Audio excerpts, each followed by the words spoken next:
Hey, here's a short PowerPoint for you about some of the changes during the late Middle Ages. Some questions that you should be able to answer by the end of this PowerPoint. These are off that questions vocab document in Schoology. So we're going to be talking about the rise of towns and guilds. We've looked at castles, we've looked at serfs, peasants. Now we're going to talk about when people started to get together and build their cities. Quick review. During the Roman times, the world gets connected, people are trading, technology gets spread throughout, you can buy things from different countries, people spend their time just doing one skill, like just making shoes or just making something. They can travel through the sea, they can travel over land, whatever. People are making tons of extra stuff. You spend all day making shoes, you sell your shoes, and now use that money to buy the stuff you need. Shirts, food, whatever. You don't have to spend all day farming. Rome falls. The roads and the sea travel becomes not safe. People stop trading. People don't make that extra stuff. Now they're having to provide everything for themselves. They have to make their own clothing, their own house, their own shoes, their own shirts, their everything. People are just barely making enough to survive, if they're even lucky enough to survive. So that's the Middle Ages. That's what we've been looking at. We looked at the serfs who made their houses. We looked at all that stuff. Then around the year 1000, trade starts up again. We get the rediscovery of some Roman technology. This is going to make a lot of people's lives a lot easier. We get things like the iron plow. People went back to using sticks, digging sticks, to plow up the land. It didn't work very well. Now you get the iron plow. The windmill. You can see the real windmill down there, what it used to look like. You can see modern day windmills. We looked at women having to grind with that stone for like 4 or 5 hours every single day to get enough flour for one day's food. Now with this giant windmill, you got this giant stone that's being moved by nature. It's able to grind enough flour for an entire town each day. So now you freed up 4 hours of your life not having to grind because it's done for you. Rotating crops. If you plant in the same soil every single year, you're going to get less stuff. It's going to be less productive. The soil's going to lose its nutrients. It's going to lose what it needs for the plants to grow. So what they do is they start putting soil in, or their land into like a grid pattern. And every so often, they don't plant in one of the squares. And so they rotate that around. That allows the soil time to get its nutrients back. And you actually end up with more food that way than you would if you just kept farming the same land. This means now there's more food. More food, we got more free time. Remember at the beginning of the year we talked about the discovery of farming led to free time? Well, here the discovery of this technology leads to free time. You know what that leads to. One of the things that's going to happen is people start making things again. Making lots of things. But there aren't malls yet. You can't just go to a mall, buy a store, and then sell your stuff there. So what they do is they start like the state fair. To get people to come to this state fair, this fair thing, they have performers. They pay people to, juggle or do acrobatic stuff or tell jokes or whatever. And when you come to see that stuff, you've got someone trying to sell you their shoes they made or whatever. During this trade, the Silk Road becomes popular again. And we get all this silk and porcelain coming into Europe. And as we learned last class, I believe it was, one of the things that comes along with the Silk Road are the Oriental fleas. And that's going to lead to the plague. So that's the time period we're in.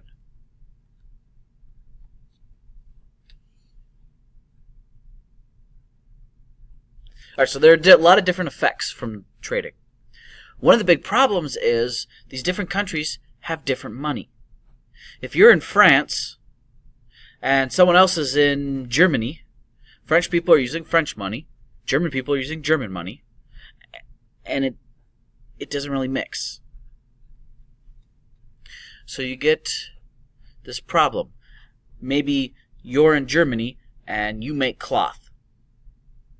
I'm in France and I want to buy your cloth so I can make clothing. And then I want to take that clothing to England and sell it there. Or sell it to someone who has stores in England.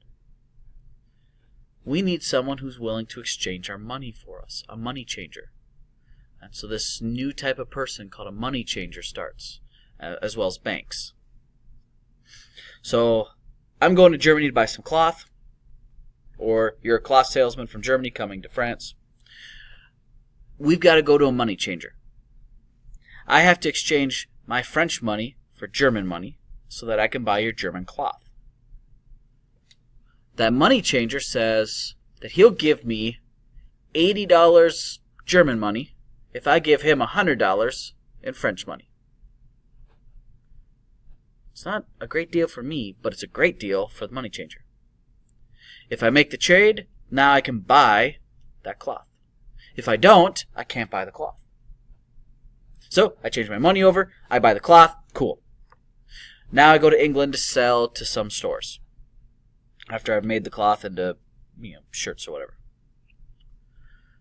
Problem is, I don't want English money. I want French money. So I'm willing to sell all this clothing I made for, say, $1,000. So the English people have to take their English money, go to a bank or a money changer, and exchange that for French money. I want $1,000. Maybe they have to give $1,500 to the money changer to switch over to French money. But they get the money, they buy my cloth, I go back home, I've made a nice amount of money, I'm happy, everybody's happy. We still have money changers today. If you go to Japan, you have to change your money over to Japanese money. Not every place takes credit cards. Although we have electronic money changers now. And some banks you can go to and just walk in and say, hey, I want, Chinese money. They'll charge you for it, but there you go. We're going to get the rediscovery of even more technology, some more information, when these countries start talking to each other. We're going to have towns popping up like crazy. Lots and lots and lots of towns. Roughly 1,000 towns will start in just a few hundred years. They might not be big, but there will be a bunch of towns. There's a problem with towns, though. Feudalism doesn't work in towns. You can't have a king chopping up land, giving it to nobles who chop up land, who give it to knights who chop it up and give it to the workers.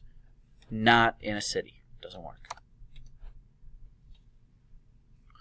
In the city, there aren't farmers. It's a city. But there will be a new group of people who start up to live in the cities. These skilled workers, this middle class will show up. There's not going to be a lot of them, but there will be some of them.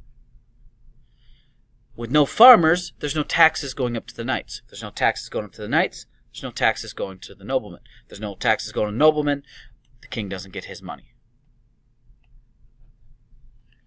But with this new middle class, we get actual taxes, and that's how the king's getting his money.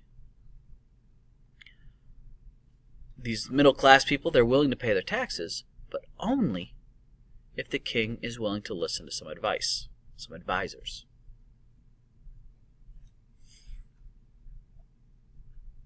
There is going to be another big change, and it has to do with language.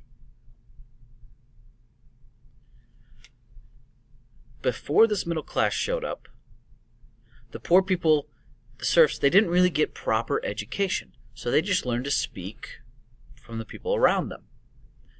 They didn't get schooling or training on how to speak properly. But the rich people, like your nobleman, your king, they would be speaking this elevated, this fancy language. Think of it like they spoke Shakespeare, and the poor people spoke slang, like what you might say with your friends. They spoke what was called vernacular. This is the common language of the common spoken language. We still have vernacular today. We say things like cool. Someone might ask you a question, you say cool. You don't mean cool like you're cold. We've also got texting language. Like people will say OMG. It's not a word. It's not proper. It's vernacular. So with this middle class, they're coming from these poor people that spoke the vernacular. They didn't know the proper language. They weren't saying things like, wherefore art thou? Going back to that Shakespeare example. They'd be like, where you at?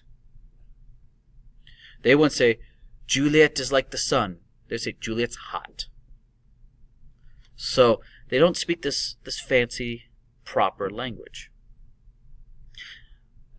The middle class are the ones who are moving all around. They're the ones traveling. They're the ones spreading. They're buying stuff, selling stuff. They're traveling all over the place looking to make money. They spread their language all over. The vernacular will kind of take over and become the proper language. All right, so this new middle class, they're the people with the skills. They're going to create clubs, kind of like gangs or clubs where they're together. So all the people who do the same job are together in the same guild. So you got your shoemaker's guild, you've got your artist's guild, you've got your construction guild, whatever. They protect each other from competition.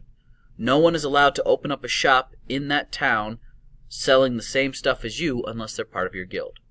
If someone tries, the guild gets together, beats them up, destroys their stuff, and drags them out of town. They protect you from competition. They also provide you with all the rules and the laws that govern your guild. If there's an emergency, like your store burns down or something, the guild helps you out. They help you get back up and running. If you don't have enough money for a dowry for your daughters, they might help you out. But they also tell you how much to sell your stuff for, how much to pay your employees, and they check on the quality of your stuff. On the plus side, they provide you with education if you need it, and they don't let anybody advertise because you're all supposed to be equal. There's 3 levels in the guild. If you saw this movie, Karate Kid, Jackie Chan is the expert. He is the master. The apprentice is the young kid who goes to learn from him. And that's kind of how a guild works. The journeyman would be someone who has skills but isn't quite at a master level yet. So here you can take notes on what the 3 levels are. It gets some explanation.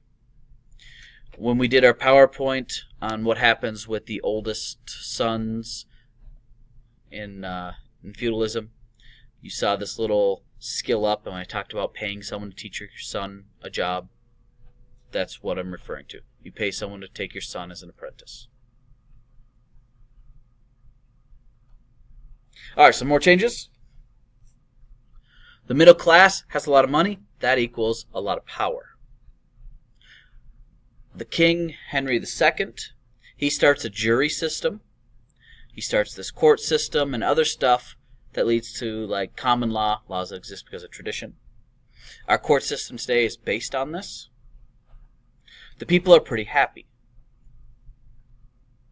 Then his son takes over, King John. He believes because he's king, he can do whatever he wants. The noblemen and the middle class get together, and they force John to sign this thing called the Magna Carta, which says even the government has to follow the rules. This will become the basis of our Bill of Rights today, so it's a very important document that everybody has to follow the rules, no matter who you are. Everybody has certain rights. Right to be arrested and stuff like that. That's it. Go back, take notes if you need to, if you missed on anything.